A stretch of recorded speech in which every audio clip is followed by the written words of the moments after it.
The marble floor of the Rossetti Hotel gleamed like black ice beneath my feet, and I focused on not slipping in the heels Mrs. Chen had insisted I wear. 6 months ago, I would have been serving drinks at an event like this, not attending as a guest. 6 months ago, I didn't know that Dante Morelli existed, or that knowing him would reshape everything I thought I understood about power, protection, and the price of both. But I should start at the beginning. Before the gala, before the dress that cost more than I used to make in 3 months, before my ex-husband's face drained of color as the most dangerous man in the city claimed me as his in front of 500 witnesses. It started with spilled coffee. I was rushing through the executive floor of the Morelli Industries building, juggling a tray of beverages for the board meeting that was already running late. As the newest assistant in the hospitality department, a glorified title for corporate servant, I couldn't afford any mistakes. Not with Lily depending on me. Not with Marcus still searching for us. The collision happened at the corner where the hallway split. One moment I was speed-walking with practiced efficiency. The next I was wearing $12 worth of premium Colombian dark roast, and so was the man I'd crashed into. "I'm so sorry." The words tumbled out as I scrambled for napkins from my tray, dabbing futilely at the spreading stain on what I now realized was a suit that probably cost more than my car. I wasn't watching where I was. Stop. One word, quiet but absolute. My hands froze mid-dab. I looked up and up, into eyes the color of aged whiskey, sharp enough to cut glass. Dark hair, meticulously styled despite the coffee disaster. A jaw that belonged on a Renaissance sculpture, and an expression of such controlled calm that it was somehow more terrifying than anger would have been. Dante Morelli. I knew who he was, of course. Everyone in the building knew. The CEO who'd inherited his father's shipping empire at 25 and transformed it into something that existed in the shadows between legal and legend. The man whose name was whispered in the break room, whose presence sent vice presidents scurrying like startled mice. "Mr. Morelli," I breathed. "I'm so incredibly sorry. I'll pay for the dry cleaning or replacement or... What's your name?" He hadn't moved, hadn't raised his voice, but something in his tone made my pulse skip. "Emma. Emma Walsh. I work in hospitality services." His gaze traveled from my face to the coffee-soaked disaster between us, then back. "You're new." Not a question. 3 weeks, sir. And before that? The question caught me off guard. Why would he care about my employment history? I was a hotel event coordinator in Chicago. Something shifted in his expression, too subtle to name. Long way from Chicago. My stomach tightened. I'd practiced my cover story 100 times, but under his scrutiny, it felt tissue thin. I needed a change of scenery.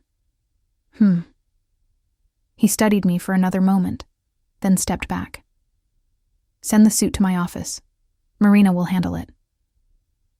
"But I should pay." "That won't be necessary." He moved past me, then paused. "Next time, Emma Walsh, watch the corners. This building is full of dangerous turns." It wasn't until he was gone that I realized my hands were shaking. That should have been the end of it. A mortifying encounter with the boss, a story to never tell anyone, a reminder to be more careful. But 3 days later, Marina, his executive assistant, appeared at my desk. "Mr. Morelli wants to see you." My coffee cup rattled against its saucer. Is this about the suit?" Marina's expression revealed nothing. 20th floor, now." The elevator ride felt eternal. By the time I reached the executive floor, the real one, not the conference level where I usually delivered refreshments, my palms were damp. Marina led me through a reception area that looked like it belonged in a museum, all dark wood and oil paintings of stern Italian men who bore a family resemblance to my destination. Dante's office occupied the entire northwest corner of the building. Floor-to-ceiling windows framed the city skyline, and the man himself stood against them like he'd been painted there, hands in his pockets, studying something 20 stories below. Emma. He didn't turn. Come in. Close the door. I did, though every instinct screamed at me to run. The click of the latch sounded like a prison cell locking. Do you know why you're here? He turned then, and the afternoon light caught his face in a way that made him look younger, more human, more dangerous. The suit? My voice came out steadier than I felt. A ghost of a smile touched his lips. No, though I appreciate your concern about my wardrobe. He moved to his desk, a massive thing that looked carved from a single tree. Sit. I sat in one of the leather chairs facing him, hyper-aware of how badly my polyester uniform clashed with the Italian leather. I had you researched, he said, as casually as someone might mention the weather. Standard procedure for all employees, but yours was expedited. Ice formed in my veins. I don't understand. Emma Walsh from Chicago, hotel event coordinator. References that check out, employment history that makes sense, social media presence that's appropriately bland. He leaned back in his chair. It's quite good, actually. Professional work. The problem, he continued, is that I have a very good memory for faces, and yours was familiar. It took me 3 days to place it. He pulled out a tablet, swiped, and turned it toward me. Sarah Marcus, wife of investment banker Marcus Thornfield, missing for 8 months along with their daughter after allegations of embezzlement surfaced at Thornfield's firm. The photo was from a charity auction 2 years ago. Marcus's hand possessive on my waist, my smile frozen and bright. Lily in a velvet dress she'd hated. We looked like the perfect family. We looked like a lie. That's not... Please. His voice remained conversational. Don't insult my intelligence by denying it. The bone structure is identical, despite the darker hair and weight loss. The question is, are you running from the law? Or from him? My throat felt like sandpaper. Does it matter? Very much. For the first time, something hot flashed in his eyes. I don't harbor criminals in my organization, but I also recognize the look of someone who's been cornered by a predator. How would you recognize that? The question slipped out before I could stop it. His smile was sharp as a blade. I am a predator, Emma. Or should I say, Sarah. But I choose my prey carefully. Are you firing me? That depends on your answer. Are you running from the law? I met his gaze directly. No. The FBI cleared me 6 months ago. Marcus stole that money, along with everything else he could grab before disappearing. I'm running from him. Because he swore he'd kill me before he'd let me leave. Because the restraining order was just paper.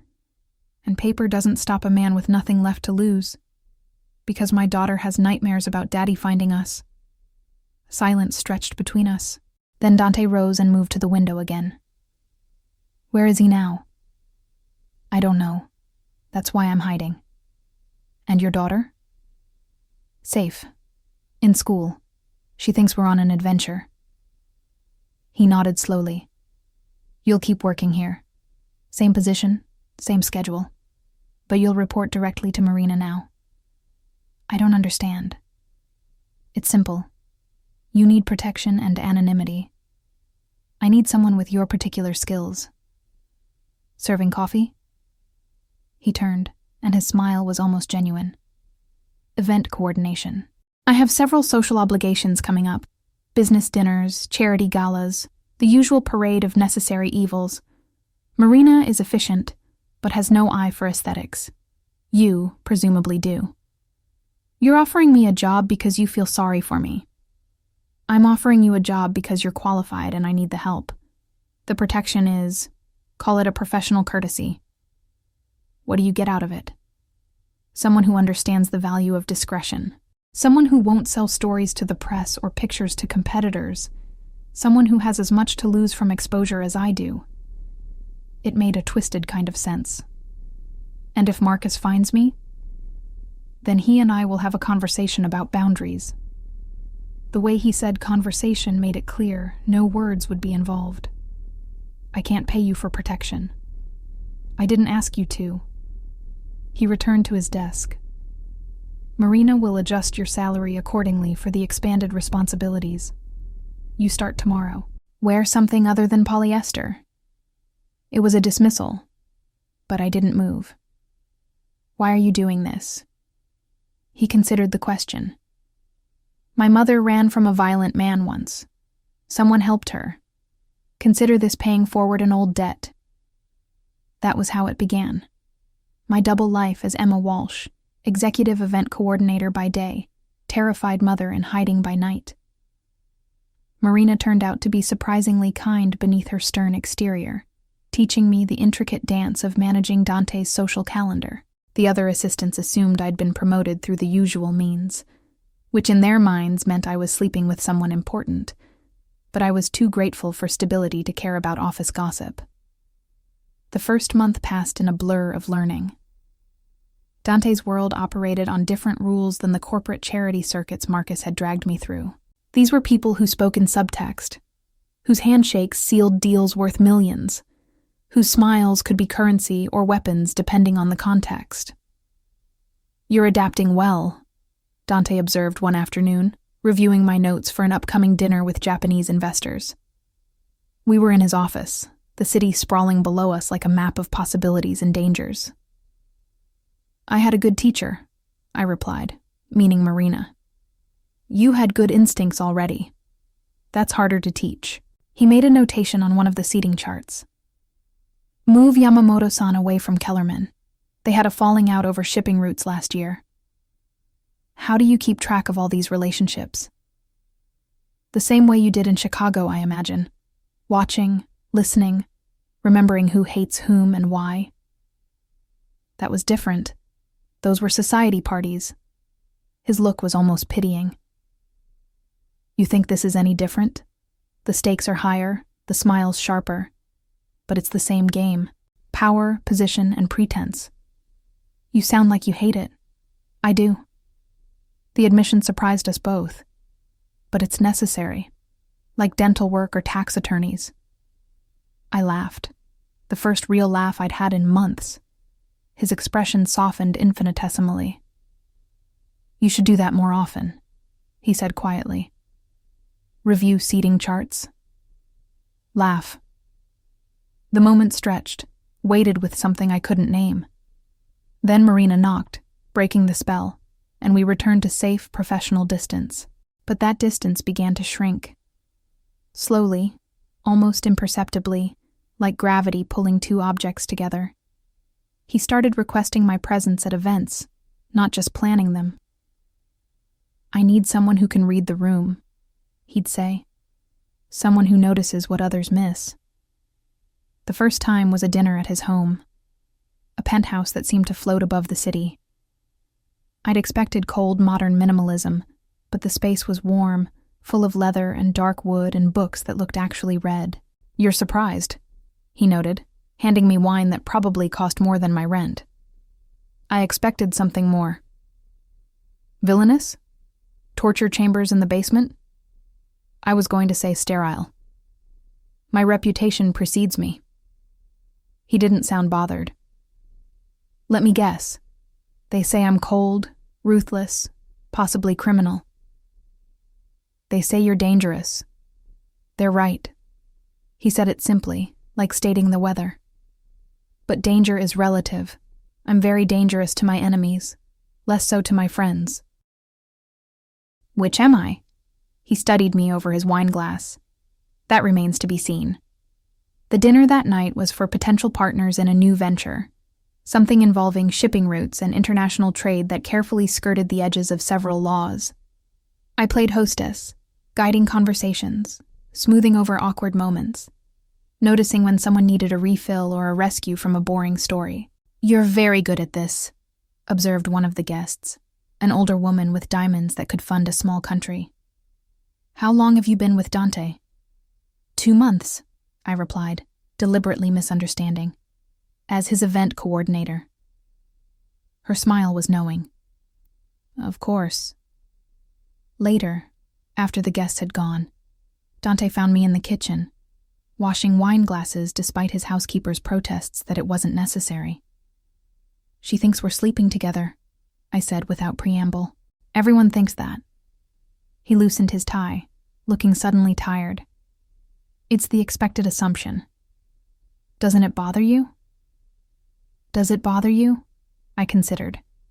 It should, but honestly, it's the least of my problems. Speaking of problems. His tone shifted, becoming businesslike. There's been some activity on Marcus's accounts. He's in Miami, asking questions about you. My hand slipped, and a glass shattered in the sink. Before I could react, Dante was there, pulling my bleeding hand from the water, wrapping it in a dish towel. It's fine, I said automatically, though my voice shook. It's fine, I'm fine. You're not. His hands were gentle but firm, applying pressure to the cut.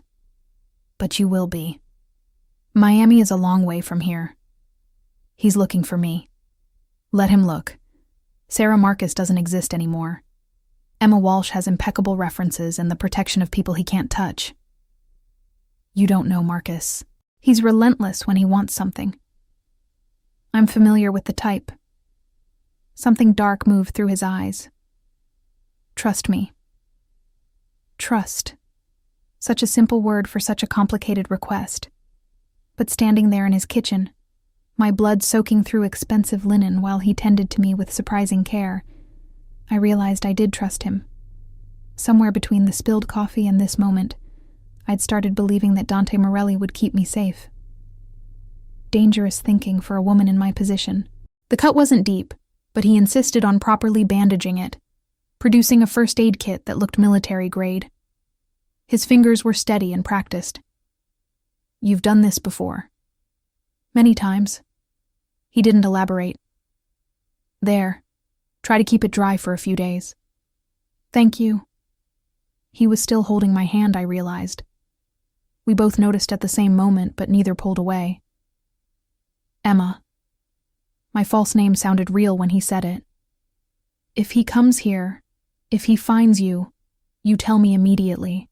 Don't try to handle it alone. Why do you care so much? Because I've seen what men like that do to women like you. His thumb brushed over my wrist, feeling the pulse that hammered there. Because I choose to be better than that. Are you? Better?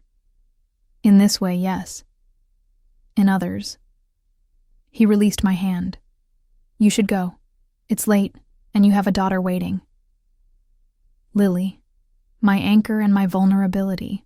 She'd adapted to our new life with the resilience only children possess, making friends at her new school, forgetting to ask about Daddy, except in increasingly rare moments. The nightmares were fading. Thank you, I said again, meaning more than the bandage. Saturday, he said as I gathered my things. The governor's charity gala. I'll need you there. To coordinate? To attend, as my companion. I froze.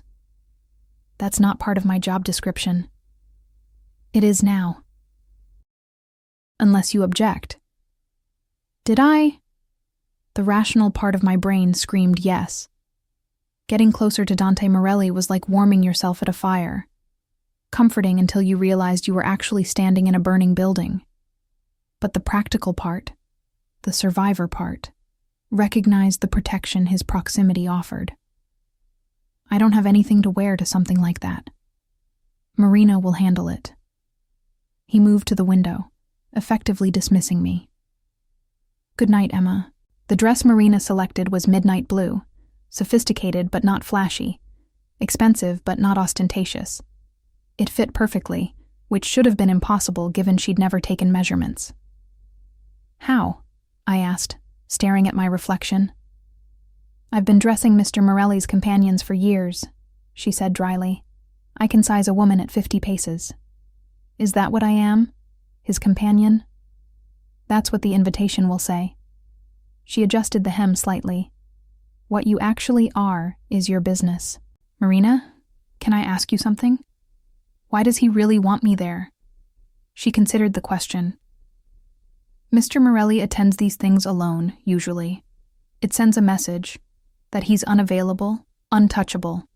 Taking you changes that message. To what? That remains to be seen. The gala was held at the Rossetti Hotel.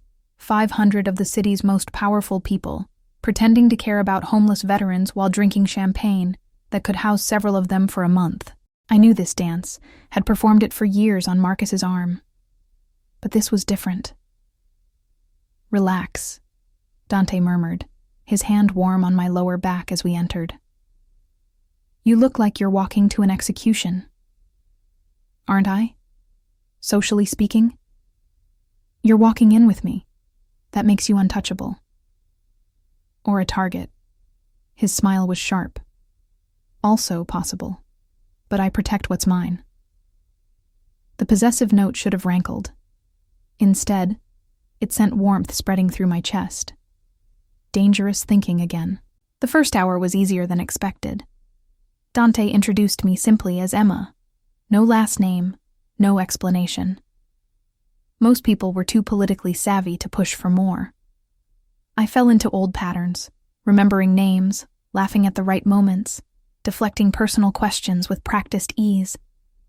Then I saw him. Marcus stood near the bar, his blonde hair slightly longer, his designer suit impeccable. He was scanning the crowd with the focus of a hunter, and I knew with bone-deep certainty he was looking for me. I must have made a sound because Dante's hand tightened on my waist. What is it? Marcus. He's here. Dante didn't look, didn't react visibly, but I felt the change in him, like watching a blade being drawn. Where? Bar, blue tie. I see him. His voice was calm, terrifyingly so. Has he seen you? I don't think so. Good. We're going to walk to the terrace. Slowly. Keep smiling. We moved through the crowd with unhurried purpose. Just as we reached the French doors, I heard it. Sarah? My blood turned to ice. Every instinct screamed run, but Dante's grip kept me grounded. Keep walking, he murmured. But Marcus was already pushing through the crowd, his face lighting with triumph. Sarah, I knew it was you. Even with the dark hair, I'd recognize you anywhere. We turned. There was no avoiding it now. Marcus approached with the confidence of a man who'd already won, who didn't notice the way other guests subtly moved away, sensing danger. Hello, Marcus. My voice came out steadier than expected. Sarah, baby, I've been looking everywhere for you. He reached for me, but Dante stepped smoothly between us. I don't believe we've been introduced, Dante said pleasantly. Too pleasantly. Marcus barely glanced at him. This is between me and my wife. Ex-wife, I corrected. Not yet. You never signed the papers. Marcus's smile was the one I'd learned to fear, all teeth and no warmth. And you took Lily. That's kidnapping, Sarah. It's not kidnapping when you have full custody and a restraining order. His face darkened. Those were misunderstandings. I've explained everything to my lawyers. Once I prove you were hiding assets from the investigation. She wasn't. Dante's voice cut through Marcus's building rant. Emma Walsh has been thoroughly vetted by my legal team. Her record is spotless. Marcus finally looked at him properly. Emma Walsh? That's what you're calling yourself? And who the hell are you? Dante Morelli. He said it quietly, but it rippled through the nearby crowd like a stone in water. And you're causing a scene at my table. Marcus laughed, but there was uncertainty in it now. Your table? Listen, I don't know who you think you are. I know exactly who I am. Dante stepped closer, and somehow seemed to grow larger. The question is whether you know who you are. A man with warrants in 3 states. A man whose former partners would very much like to discuss those missing millions. A man who just threatened my companion in front of 500 witnesses. Your companion? Marcus's gaze swung between us, understanding dawning. You're fucking him? That's how you're hiding? Spreading your legs for some wannabe mobster? The slap of my hand against his face echoed across the suddenly silent ballroom. Marcus raised his hand instinctively, and that's when everything changed. Dante caught Marcus's wrist in a grip that made him cry out. You just made a fatal error. Let go of me. Marcus tried to pull free, but Dante's hold was iron. Listen very carefully, Dante said, his voice carrying despite its softness. You're going to walk out of here. You're going to leave the city tonight, and you're never going to contact Emma or her daughter again. You can't threaten me. Sarah is my wife. She's mine. The words rang out across the ballroom, clear and unmistakable. Dante released Marcus's wrist and pulled me against him, his hand possessive on my hip. Emma Walsh is under my protection. She lives in my home, shares my bed, wears my ring. He lifted my hand, where a diamond I'd never seen before caught the light. Any man who threatens her threatens me. And Mr. Thornfield, you don't want to threaten me. Marcus's face went white, not pale, white. The kind of white that comes when blood abandons ship entirely, because he finally understood who Dante Morelli really was, what he was. You can't be serious, Marcus whispered. Sarah, you don't know what he is, what his family... I know exactly what he is, I said, surprising myself with my steadiness. He's the man who protects what's his, unlike you, who only knew how to destroy what was yours. This isn't over, Marcus said, but he was already backing away. Yes, Dante said simply. It is. Security appeared. Not hotel security, but Dante's men, who'd materialized from the crowd like shadows. They escorted Marcus out with the kind of professional efficiency that suggested they'd done this before. The ballroom remained frozen, 500 people trying to process what they'd just witnessed. Dante Morelli, the city's most dangerous bachelor, had just claimed a nobody event coordinator in front of everyone who mattered. Ladies and gentlemen, Dante said, his voice carrying easily through the silence. Please excuse the disruption. Enjoy the rest of your evening. Then he led me out to the terrace, his hand never leaving my waist. The night air was cold against my burning skin. I pulled away from him the moment we were alone, my hands shaking. What did you just do? What was necessary? You told everyone I'm yours. You put a ring on my finger. I held up my hand, where the diamond, definitely real, definitely expensive, caught the moonlight. It was the only way to ensure your safety. Marcus won't be the only one who heard that declaration. By tomorrow, everyone will know you're under my protection. By tomorrow, everyone will think I'm your property. Would you rather be his? The question was sharp, surgical. Because those were your options, he would never have stopped Emma. Men like that never do. Until someone stops them. And you're that someone? Yes. What gives you the right? You do. He stepped closer, and I realized I'd been backing toward the railing. Every time you trust me to keep you safe. Every time you look at me like I'm more than the monster everyone says I am. Are you more than that?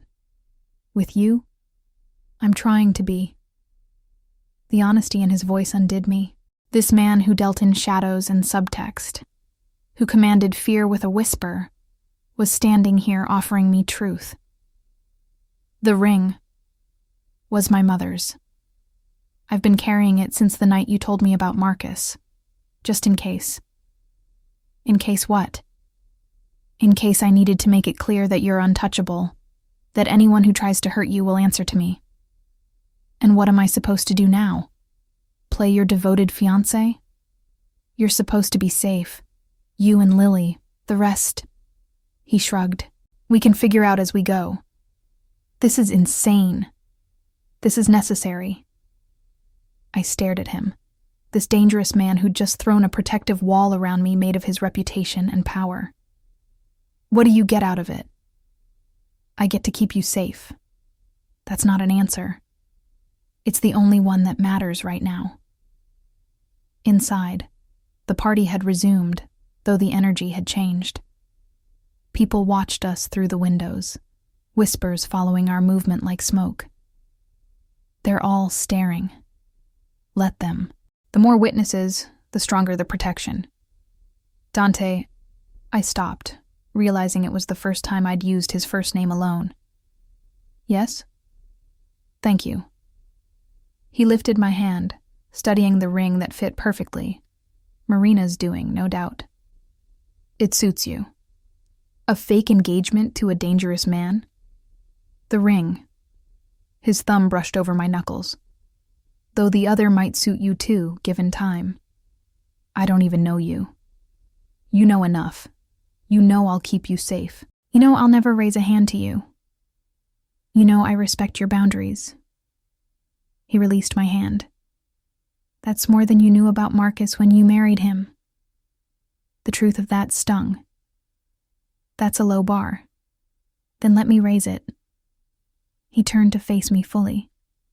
I promise you this. I will protect you and Lily with everything I have. I will never force you to do anything you don't want. And when you're ready to leave, if you want to leave, I won't stop you. And in return, you play the part in public. You help me with my social obligations. You let the world believe what they saw tonight. That I'm yours. That we're together. There's a difference. Was there? Standing there with his ring on my finger and his reputation wrapped around me like armor, I wasn't sure. But I was sure about one thing. Marcus's face when Dante claimed me. The fear, the retreat, the defeat. All right, I said. But we need rules. Such as? Lily doesn't get involved in this. She doesn't meet you, doesn't know about this arrangement. Agreed, until you decide otherwise. I keep my own apartment. That would undermine the fiction, but I have a penthouse with a separate wing. You and Lily can have complete privacy. I won't share your bed. Something flickered in his eyes. I wouldn't expect you to. And when Marcus is really gone, when we're truly safe, this ends. If that's what you want. It is. He nodded. Then we have an agreement. We shook hands, an oddly formal gesture considering he'd just publicly claimed me as his. His grip was warm, solid, real, in a night that felt increasingly surreal. We should go back in, he said. Complete the performance. I don't know if I can. You can. You're stronger than you think, Emma Walsh. The false name reminded me this was all pretense. Necessary pretense, but still not real. I could do this. For Lily. For our safety. For the chance to finally be free of Marcus. We returned to the ballroom together, and the crowd parted like water. Conversation stopped, then resumed with fresh intensity. Everyone wanted to look without being caught looking, wanted to gossip without seeming gauche. Breathe, Dante murmured. You're doing beautifully. I feel like a fraud. Everyone here is a fraud. You're just more honest about it. We circulated through the room, and I watched how people reacted to him. To us. The men were respectful, almost fearful. The women were curious, many looking at me with barely concealed envy, some with pity. They think you're going to destroy me, I observed. They think I destroy everything I touch. Do you? He considered. Usually, but I'm hoping to break that pattern.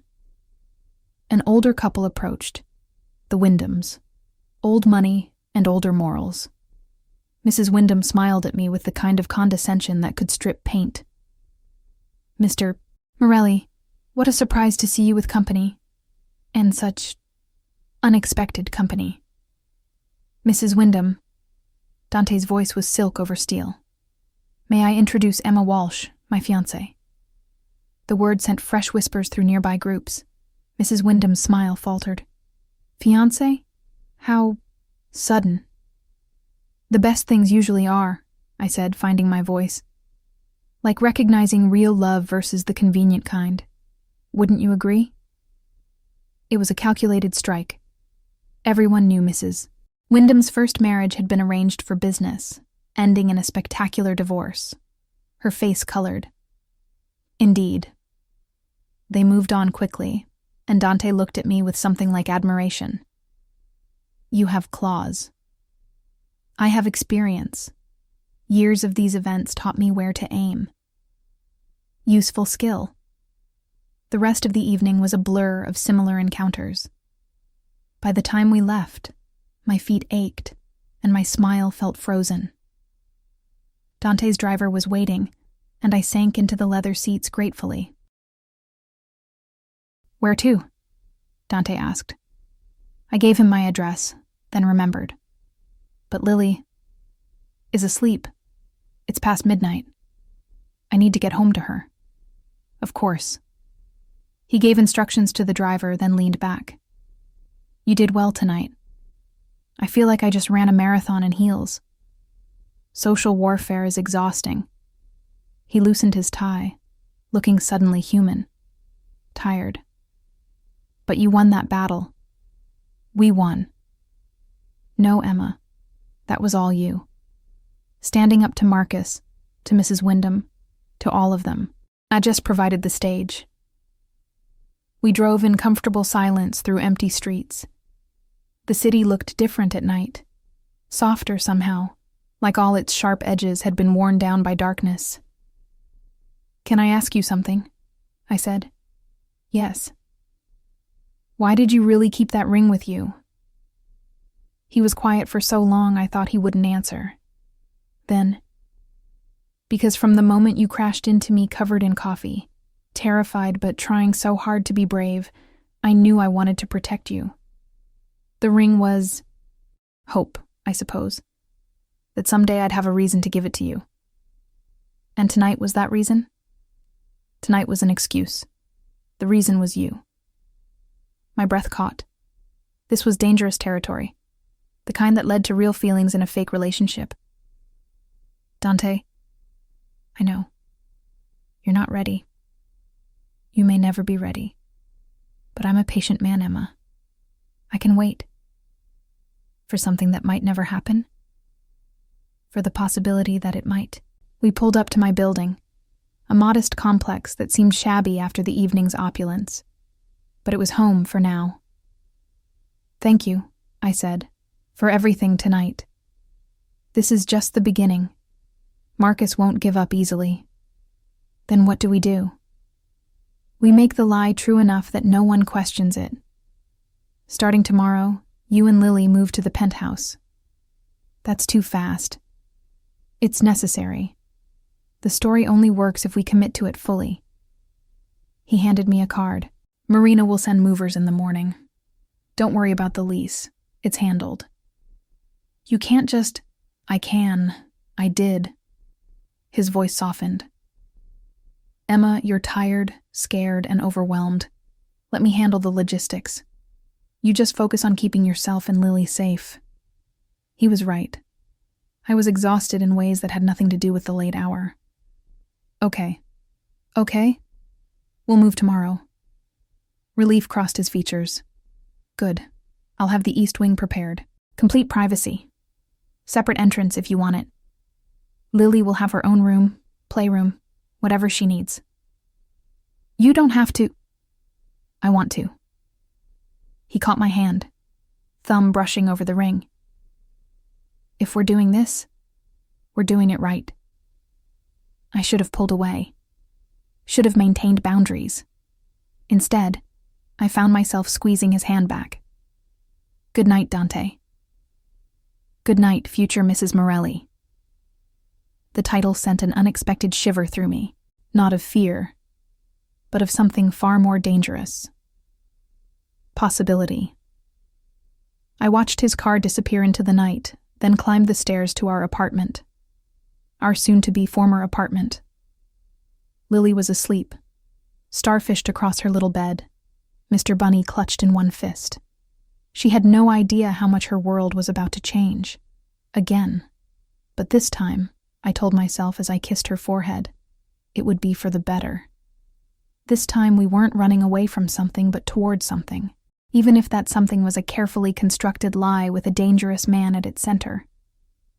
A man who carried his mother's ring hoping for a reason to give it to me.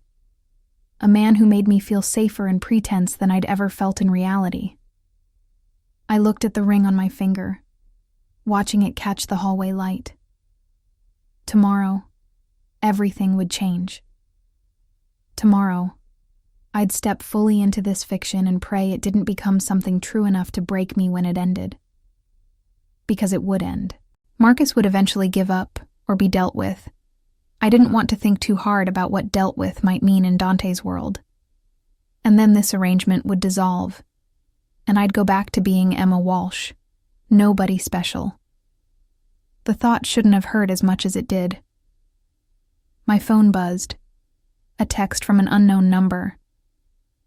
Your ex-husband left the city on a midnight flight to Miami. He won't be returning. No signature, but I knew it was from Dante, or someone who worked for him, the kind of someone who could put a man on a plane and ensure he stayed gone. I should have been disturbed by the implications. Instead, I felt only relief. And maybe, just maybe, a flutter of something else. Something that felt dangerously like hope. I changed out of the gown carefully, hanging it like the costume it was. But the ring stayed on. It felt too real to remove. Too much like a promise I wasn't ready to break. Tomorrow would bring moving trucks and new addresses, a new school for Lily, a new life built on beautiful deception. But tonight, in the quiet of our little apartment, I let myself believe it might work. That Dante Morelli, the city's most dangerous man, might actually keep us safe. That maybe, in pretending to be his, I might find something real. The last thought before sleep took me was of Marcus's face when Dante said those two words. She's mine, and the treacherous whisper of my heart that wished it were true. Morning came too soon, heralded by Lily bouncing on my bed with her usual 6-year-old enthusiasm. Mommy, Mommy, can we have pancakes? Maybe later, sweetheart. I pulled her into a cuddle. How do you feel about an adventure? What kind of adventure? The kind where we live in a new place. A bigger place, with a playroom just for you. Her eyes widened. Really? Can Mr. Bunny come? Of course. Mr. Bunny is family. She considered this seriously. Will there be other kids? At your new school, yes. I have to change schools again? Her lower lip trembled. Guilt twisted in my stomach. I know, baby, but this will be the last time, I promise. You said that last time. I had. Another promise broken in our long line of upheavals. This time is different. This time we're staying for good. Pinky promise? I linked our pinkies. Pinky promise. Marina arrived at 9 sharp with a team of movers who worked with the kind of efficiency that suggested they'd done this before. Probably they had. How many women had Dante relocated? How many fake fiancés had worn his mother's ring? Just the essentials, Marina instructed. Everything else can be replaced. We don't need charity. It's not charity. She supervised the packing of Lily's toys with surprising gentleness. It's logistics. The penthouse is already furnished. Your things would just complicate the aesthetic. My things. Our things. The accumulated debris of a life in hiding. She was right. There was nothing here worth keeping except Lily's favorites. Marina, I said quietly while Lily was distracted. How many times has he done this? Relocated someone for protection? She considered. 3 times that I know of. And the ring? Never. That's new. Something loosened in my chest. Oh, Mr. Morelli is many things, Marina said carefully, but he's not cavalier with his mother's memory. That ring means something to him. It's just for show. Is it? She turned back to supervising, leaving me with questions I wasn't ready to answer. The penthouse was even more impressive in daylight. The east wing was essentially a separate apartment. 2 bedrooms, a living area, a kitchenette, and a playroom that made Lily squeal with delight. Is this really ours? She breathed, taking in the child-sized furniture, the reading nook, the art station. For as long as we need it, I said carefully. Forever? We'll see. Dante appeared in the doorway, and I tensed. We'd agreed he wouldn't meet Lily yet, but my daughter surprised me, marching up to him with her hands on her hips. Who are you? I'm Dante. This is my home. Why are we in your home? He crouched to her level, making himself less imposing. Because your mom is helping me with some important work, and because I have too much space for just one person. Do you have kids? No. Then why do you have a playroom? I had it made for you. Lily's eyes widened. For me? But you don't know me. I know you're brave like your mother. I know you take good care of Mr. Bunny. And I know you deserve a safe place to play. She studied him seriously. Are you a good guy or a bad guy? That's a complicated question. No, it's not. Good guys help people. Bad guys hurt people. Then I try to be good. Trying counts, Lily decided, then returned to exploring her new kingdom. I found I couldn't breathe properly. Watching Dante with my daughter, seeing him take her questions seriously, treat her like a person rather than a child. It was too much. You weren't supposed to meet her yet, I managed. She needed to see who was providing her new home. Children understand more than we give them credit for. She seems to approve. She's reserving judgment. Smart girl. Dante. The main living area is through there. He pointed down the hall, deliberately changing the subject. You're welcome anywhere in the penthouse, but this wing is yours alone. I won't enter without permission. That's considerate. It's necessary. You need to feel safe here. Both of you. I wanted to argue, to maintain some distance. But Lily's laughter echoed from the playroom, and I realized this was the happiest I'd heard her in months. Thank you, I said instead. You'll need to be ready by 7. We have dinner with the Yamato family. Already? But we just... The performance has begun, Emma.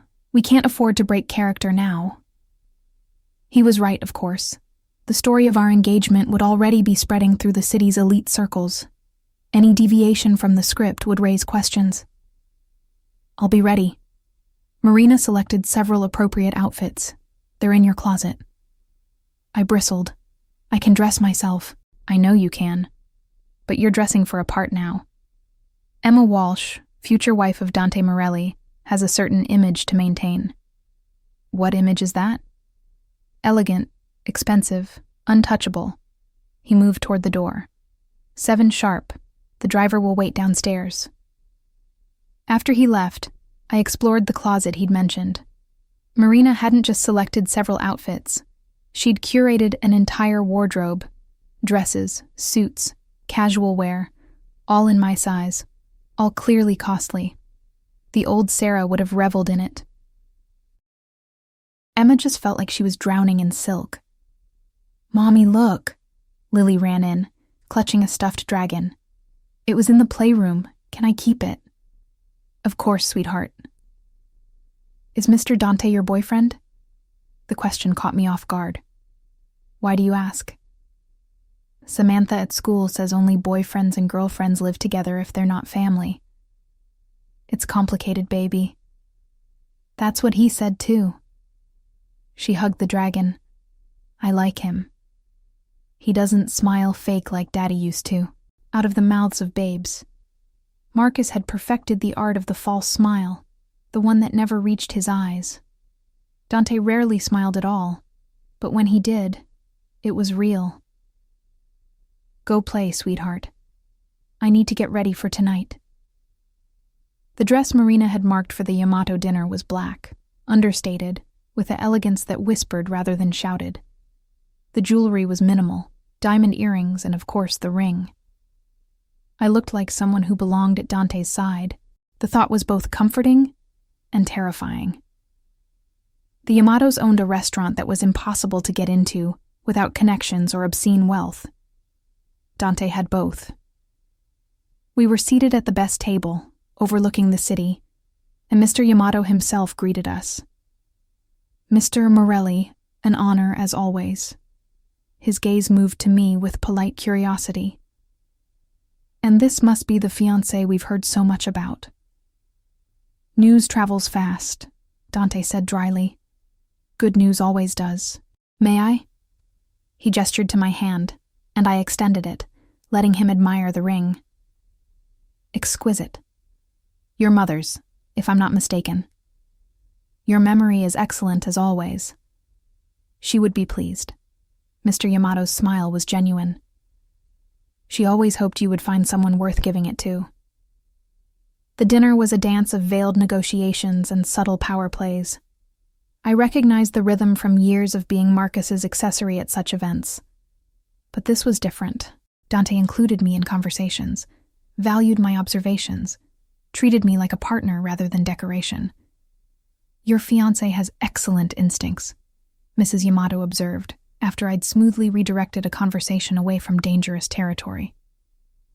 Yes, Dante agreed, his hand finding mine on the table.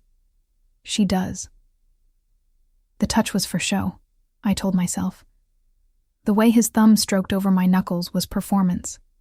The warmth in his eyes when he looked at me was method acting. I was lying to myself, and I knew it. After dinner, we walked through the city instead of taking the car. The night was warm, and I was grateful for the air after the restaurant's intimacy. You did well tonight, Dante said. I've had practice. Not like this. The Yamatos are particular. They value authenticity. They liked you. They liked the performance. No. He stopped walking, turning to face me. They liked you.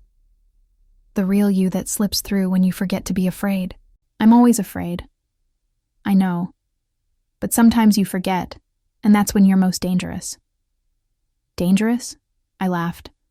I'm a single mother playing dress-up. You're a survivor playing to win. He tucked a strand of hair behind my ear, the gesture achingly gentle. There's nothing more dangerous than that. A couple passed us on the sidewalk, and the woman did a double take. I heard her whisper, Morelli, to her companion, saw the way they hurried past. The reminder of who he really was, what he was, should have frightened me. Instead, I felt protected. We should go, I said. Lily has been asleep for an hour. Marina's sister is watching her. You arranged a babysitter without asking me. I arranged security. The fact that she's also excellent with children is a bonus. I wanted to be angry, but he was right. I couldn't leave Lily alone, and I couldn't bring her to these events. Next time, ask me first. Next time I will. We resumed walking, and I noticed he'd positioned himself between me and the street. Such a small thing, but it spoke volumes about his instinctive protectiveness. Can I ask you something? I said. Always. What happened to the other 3? The ones Marina mentioned, that you relocated. His expression didn't change, but something shifted in the air between us. They're safe. That's not an answer. 2 are in other cities with new identities. 1 married her bodyguard and lives in Connecticut with 3 kids. And their threats? Neutralized. The word hung between us, heavy with implication. Did you? I did what was necessary. No more, no less. Would you do the same for me? For Marcus? He stopped again, this time gripping my shoulders gently. Emma, look at me. I did, finding his eyes in the streetlight. I would burn the world to keep you and Lily safe. Marcus is nothing, a cockroach who scurries from light. If he becomes a real threat, He'll be handled. But right now, he's just noise. That's not comforting. It's not meant to be. It's meant to be true. We stood there, his hands on my shoulders, my heart hammering against my ribs. The city moved around us, but we were still, caught in a moment that felt both eternal and fleeting. I should be terrified of you, I whispered. You should be. But I'm not. I know. Why? His hands moved from my shoulders to cup my face. Because you see me. Not the reputation, not the stories, not the necessary monster. You see the man who reads to your daughter's dragon when he thinks no one's watching. You what? A slight flush colored his cheeks. She left it in the main room. It looked lonely. I laughed, sudden and bright. You read to a stuffed animal? It seemed rude not to. He was clearly expecting a story. This dangerous man, this reputed criminal, had read to my daughter's toy. The image was so incongruous, so unexpectedly sweet, that I rose up on my toes and kissed his cheek. It was meant to be quick, a thank you for the unexpected kindness. But he turned his head, and my lips found his instead. The kiss was nothing like our careful public displays. This was heat and surprise, danger and safety colliding. His hands tightened on my face and I gripped his jacket, pulling him closer or holding myself up. I wasn't sure which. When we broke apart, we were both breathing hard. Emma, that was a mistake. Was it? Yes. We have an arrangement. Rules. Rules change. Not these ones. Not yet. He stepped back, giving me space. Then I apologize. Just don't. We walked the rest of the way in silence, but it wasn't uncomfortable. It was the silence of things unsaid, of possibilities unexplored, of two people standing at the edge of something that could destroy them both. Back at the penthouse, I checked on Lily, sleeping peacefully with both Mr. Bunny and the new dragon. Marina's sister, a kind-faced woman named Rosa, assured me she'd been no trouble. She asked for you to kiss the dragon goodnight too, Rosa said with a smile. Said Mr. Dante would want you to. I found Dante on the main terrace, city lights spread below him like a carpet of stars. He'd removed his jacket and tie, looking more human than he had all evening. Thank you for Rosa, I said. You're welcome. And for reading to the dragon. He was a demanding audience. I moved to stand beside him, careful to maintain distance. This is getting complicated. It was always going to be. The kiss won't happen again without your permission. What if I can't give it? What if I'm too broken from Marcus to ever trust someone that way again? He turned to look at me. Then I'll be whatever you need me to be. Protector, employer, friend, nothing more. And if that's not fair to you? Fair is a luxury I've never been able to afford. But you, Emma, you're worth any unfairness. The weight of his words pressed against my chest. Don't put me on a pedestal. I'll only disappoint you. Impossible. I'm a mess, Dante. I have more baggage than an airport, trust issues that would challenge a therapist, and a 6-year-old who asks uncomfortable questions. Oh, and I'm a man who inherited a criminal empire, has blood on his hands, and reads to stuffed animals. We're quite a pair. Despite everything, I smiled. We are, aren't we? Get some rest. Tomorrow we have brunch with the governor's wife. Of course we do. I turned to go, then stopped. Dante, what you said earlier, about burning the world. Yes? Please don't. Lily likes this world. Then I'll preserve it for her. But I make no promises about Marcus's corner of it. It should have been a threat. Instead, it felt like a vow. I left him on the terrace, standing guard over the city like some modern gargoyle, beautiful and dangerous in equal measure. In my room in his home, wearing the clothes he'd bought, the ring he'd given. I lay awake thinking about the taste of him, the feeling of safety in his arms. This was supposed to be pretend. a performance to keep Marcus at bay and provide security for Lily. But the lines were blurring, and I was no longer sure where Emma Walsh ended and Dante Morelli's fiancé began. Or if I wanted to find out.